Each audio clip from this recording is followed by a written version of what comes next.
Hello everyone, Lauren here. So today I thought it would be nice to just sit down and do a good old draw with me. I just want to sit here and talk about whatever I want. So just diving into it, this piece is a revisiting of my OC Juno. She's my very first OC, but I'm kind of cheating when I say that because I definitely had some characters before I made her, but I just threw them all in the trash like immediately, so they don't really count. She's the one that survived, okay? She is the survivor, so she gets the title of first OC. So here's a little mood board that I made in preparation for this. There's two of them. Style 1 is based on her original design, which has darker tone colors. And my younger self actually redesigned her and turned her into a pink OC later down the line. So that's what Style 2 is based on, which is, a more pink color scheme, a lighter tone color scheme. Today, I'm going to focus on Style 1 because I'm just in a red and purple mood, even though, spoiler alert, it didn't really turn out red and purple. It turned out more like red plus purple, which is magenta, but that's okay, because magenta is also cool. So my goal with this drawing was to stay loose. I hate describing drawing with that word loose because it just feels kind of gross. My mind is in the gutter and I can't help it, but I can't think of another word. So yeah, my goal was to stay loose in drawing this. I didn't want to be too meticulous with it. I wanted to be messy and sketchy and just not clean, because sometimes clean takes away the personality of an artwork. I knew immediately that I was going to avoid line art and just skip it entirely, because I don't know what it is about me, but I have these periods of time where line art just does not like me. I physically cannot do it. You can kind of call it like an art block for line art only, and it usually lasts for a month or longer, and almost all of February so far I've just been allergic to lines, and I've pretty much only been coloring sketches or cleaning them up and rendering them. And I've kind of come to accept that I have a love and hate relationship with line art. We're gonna break up sometimes, and then after a month or so, we get back together, and that's just how things are gonna be for my whole life. And this piece was meant to be my comfort piece, where I allowed myself to do things just how I naturally felt like doing them. And that meant not doing line art. I wanted to just do things naturally rather than thinking about it too much. And for the most part, when I started, it was going pretty well. When I was sketching in Procreate, everything was going smoothly until I switched back to Clip Studio, and then I had to do this fourth drawing. I had to sketch this fourth drawing. And I ended up struggling with it because I was just overthinking. At first, I tried to clean up whatever foundation that I had from the Procreate sketch, but then it looked awkward and it just didn't really make sense to me how to draw the pose. So I scrapped that. Then I tried to draw her tying her hair up, and then I realized I don't know how to draw arms in that position, so I gave up on that. And then finally, I drew her looking bored with her like resting her cheek on her hand. And it turned out okay, I guess, but I'm not gonna lie, I kind of still hated the sketch. But I just kept it because I told myself that I could fix this once I start to color and render. I'll tell you now that I fully gave up on it and I erased it entirely. I just didn't have faith in myself that I could save it. That's what happens when I think too much while drawing. It ends up being a mess, like a bad mess. And I wanted this piece to be a good mess, so I need to stay away from thinking for now. Luckily though, everything else turned out great about this piece. I don't see anything that I particularly dislike when I look at it.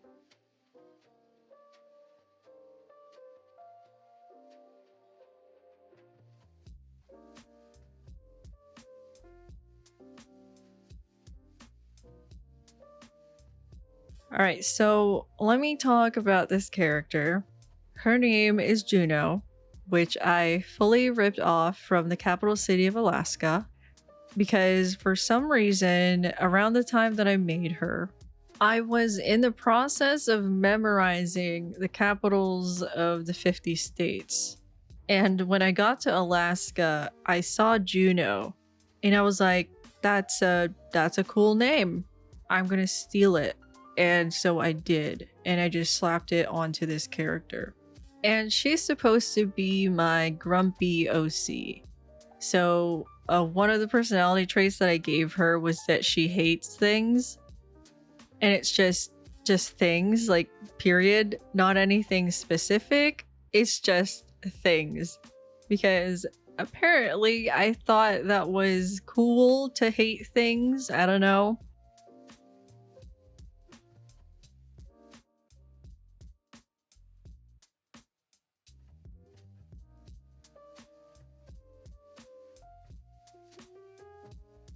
So I had people ask questions about this piece specifically on Instagram stories.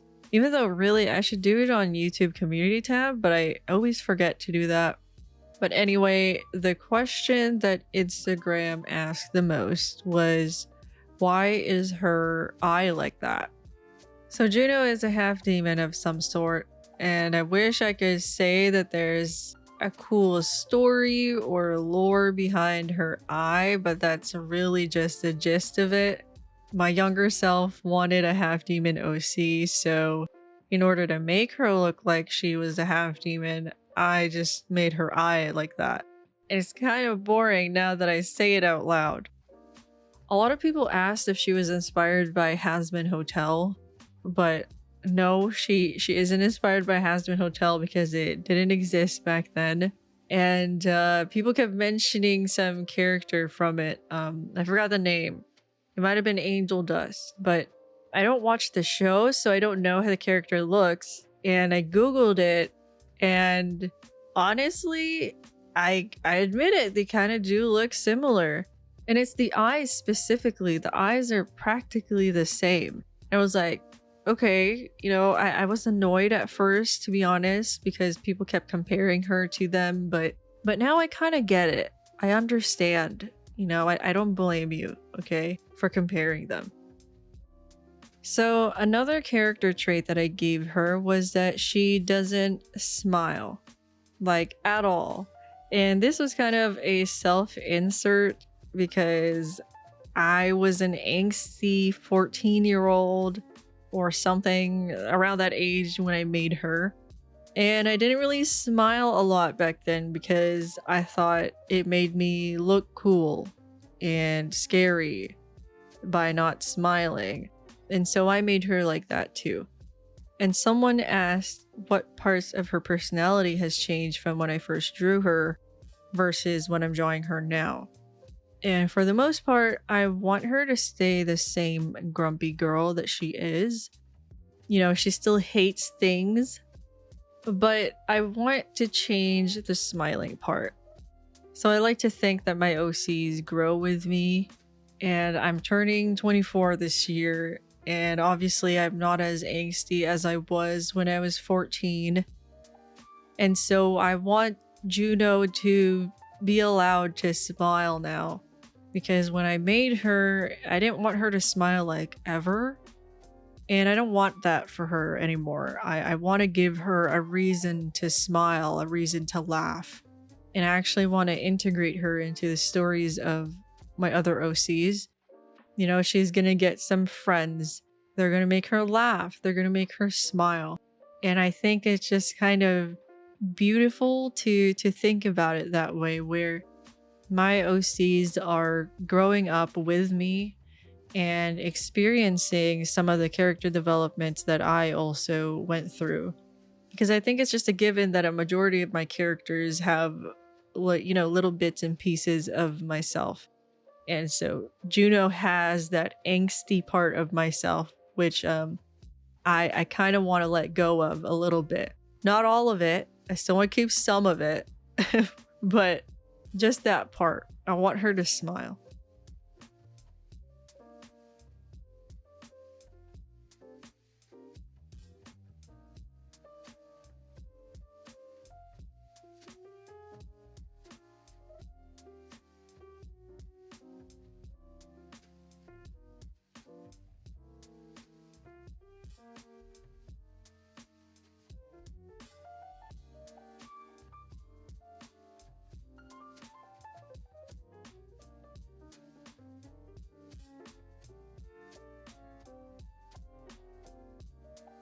Some other questions that people asked is there a reason she's all bandaged up? And the answer is not really. When I made her, I just thought that bandages look cool, so I decided to keep that part of her design when redrawing this, and there's really not much to it other than that. They also asked what type of flower is in her hair, and it's a lotus. I remember during the time that I made her, I was really into lotuses, like lotus flowers, but I didn't know how to draw them, and I still don't know how to draw them. I still haven't learned. So I just slapped the lotus on her, but the first time I drew her, it did not look like a lotus at all, and I just guessed. And this time when I drew her, I still just guessed because I still don't know how to draw them properly. Someone also asked if there's like a world or story that she's tied to, and kind of no. So she started out as a half demon, but I've been thinking of actually turning her into an alien instead. So at the moment, I guess the answer is no, she's not attached to a world or story, but I'm thinking of attaching her to my alien story that I've been working on. Although I say I've been working on it, but I haven't actually touched it in years. But it's the world that my other OCs, Sydney, Jules, and Zabella live in because they are aliens. And I've been hovering over the idea of placing Juno in there too.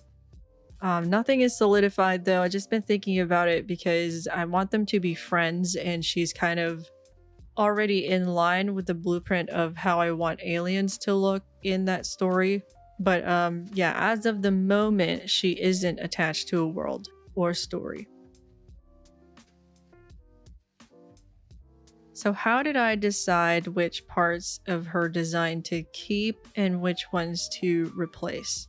Once again, this is not going to be a sophisticated answer because it was just a matter of asking myself if I liked this part of the design or not. In the original design, she had a white tank top and a skirt that had the same ombre as her hair. And I didn't really like the tank top anymore, so I just turned the skirt into a dress. And she was also wearing a single thigh high in the original design, but I just wasn't feeling that anymore, so I left it out. And that was basically like my thought process in deciding what to keep and what to leave out. People were also curious about how I did the ombre in the hair or how I achieved it. And hopefully I will be doing that in the video when I'm talking about this. I'm going to try to edit this so that this part of the voiceover is relevant to the video. So when painting ombres, you want to make sure that you have more than just two colors. Because some people's first instinct is to just take color number 1 and then color number 2 and then blur them together. But if you want a better looking ombre, you're going to need some sort of mid-tone. So for this piece, I put down the blonde, and then I put down the magenta, and I also added in a peachy color in between. So that peachy color helps bridge the two colors more smoothly, and it sneaks in also some color variation. So it's not just blonde and magenta, but there's also something in between. And I also added some subtle hints of purple on the ends of the hair, although they got kind of like really subtle by the time I finished. And also, people tend to go a little wild with like the blur tool or the blending tool, but I feel like you can achieve a gradient without that. So you can just use a brush with low opacity instead, and you can keep some brush strokes visible in certain areas so it doesn't just look like a blurred mess. I used the what's it called? Pencil R brush, I think, to help me with some of the gradients, and also my everything brush to just add in some strokes that look like strands of hair. And that just kind of helps it look a a little better than just only a blur.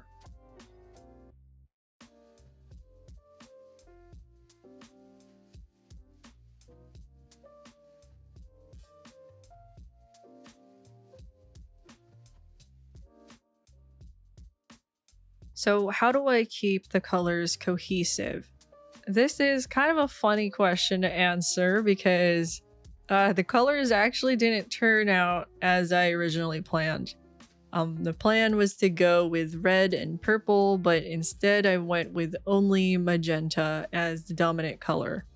Although it didn't turn out as planned, it still turned out good, right? Like when you look at the piece, it still feels cohesive. And the cheat to having a cohesive color scheme is to put a filter over an existing one. So I took this commission from Sweetie, which obviously has the colors of the character design. I knew I wanted to change it, so I put a filter over it that had a peachy hue. So like, this isn't what I did, but it's like as if I took a peachy color and then I set it to overlay and I put it over the entire thing. And I turned down the opacity. So if I was painting this and not doing it digitally, it's as if I added a tiny bit of peach to all of my colors. And now they all have something in common because they all have a tiny bit of peach in them. It helps them look like they're all part of the same color family. And really, they actually are. If you look at it, this piece has 3 main colors. If we look at where these colors are on the color wheel, they're all next to each other.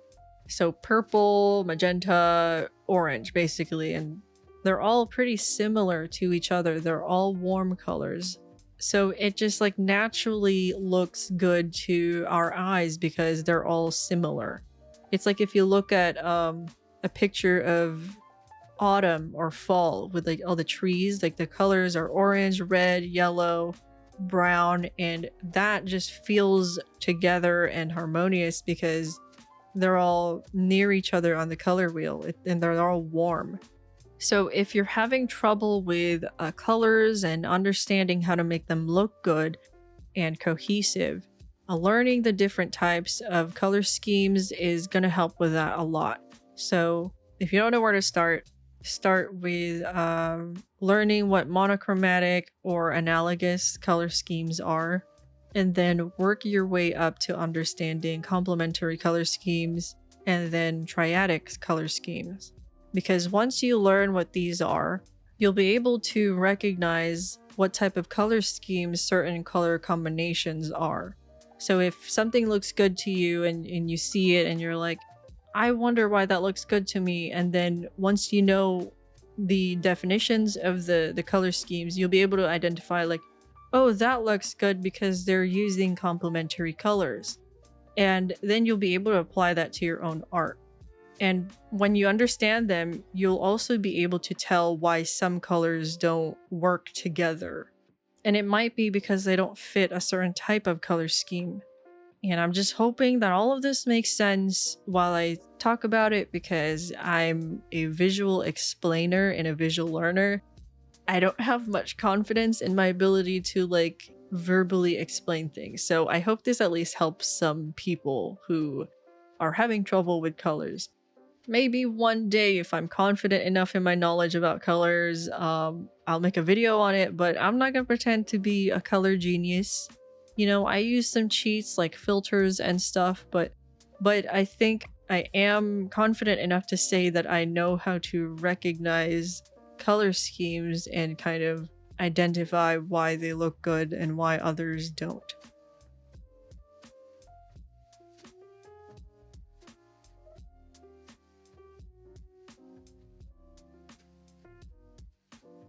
So another question, which part of this drawing was challenging? And I would say that the rendering was the most difficult part because I find it hard to control myself and stop myself from just doing too much. Like I said before, I wanted to be messy with this piece, but at certain points, I could just feel that I was cleaning it up too much. and I was spending too much time in certain areas. It's kind of like it's hard to stop, like once you're in that zone of rendering and cleaning and stuff, it's hard to stop and just leave it alone. But another thing that was kind of difficult was the coat because she's wearing this coat in the full body, and I've never really been good at drawing coats. It's another thing that I've neglected learning for the past years. And for this, I was still too lazy to look up a couple more references. So I was just mainly guessing for the most part. And I definitely think it could look better, but I don't think it looks bad. I think it's just a weak point of the drawing.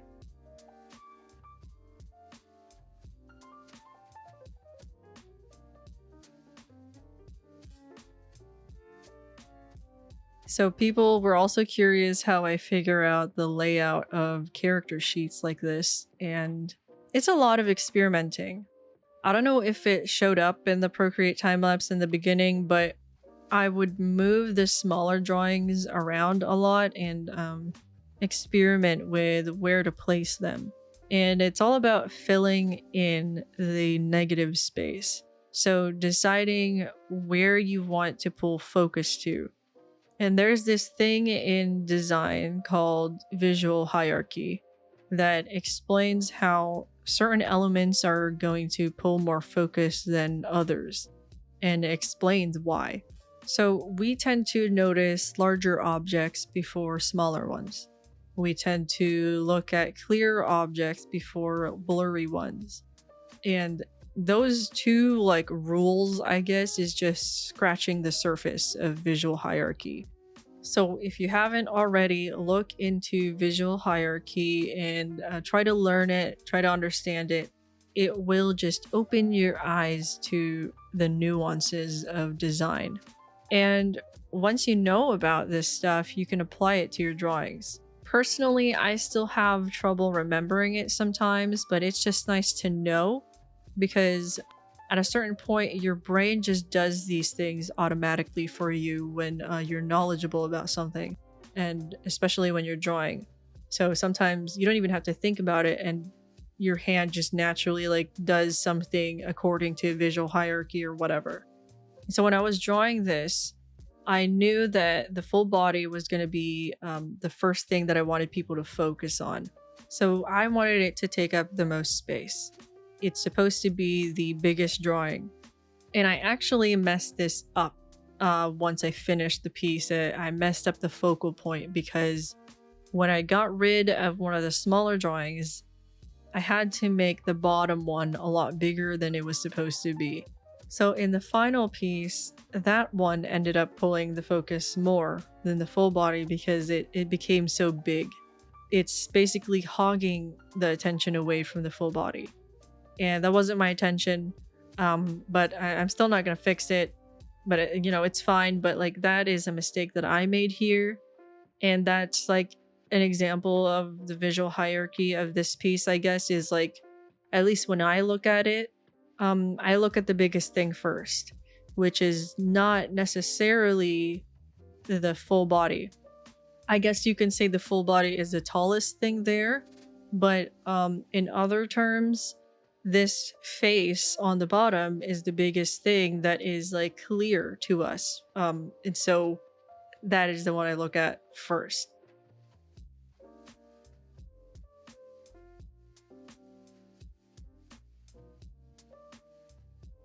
Other people also asked, how do I pick my poses? And I just like to go on Pinterest and I pick something from my pose board.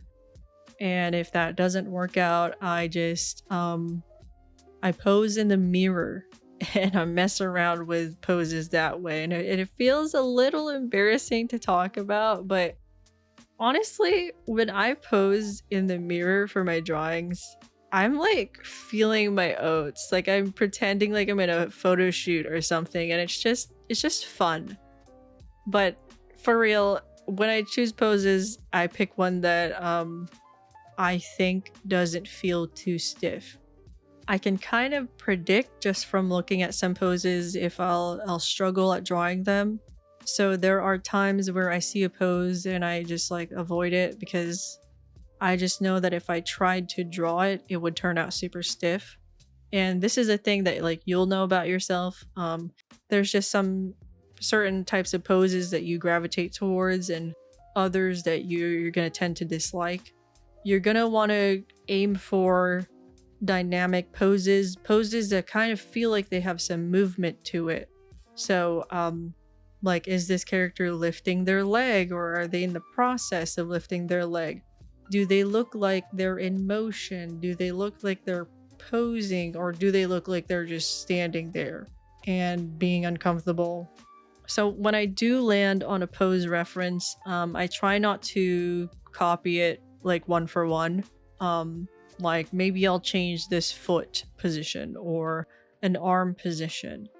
And yeah, I don't know if what I've said has been helpful so far, because I just kind of babble and I ramble. But if you're having trouble finding a pose, try doing it in the mirror and taking a video or a picture of yourself for the reference that you need. Or ask a friend to do it, or look up photo shoot videos if pictures just aren't cutting it for you.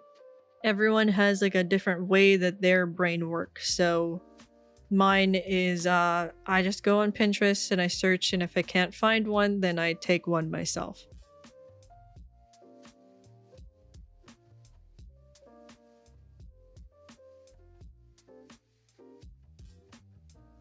So yeah, that is Juno, my first OC.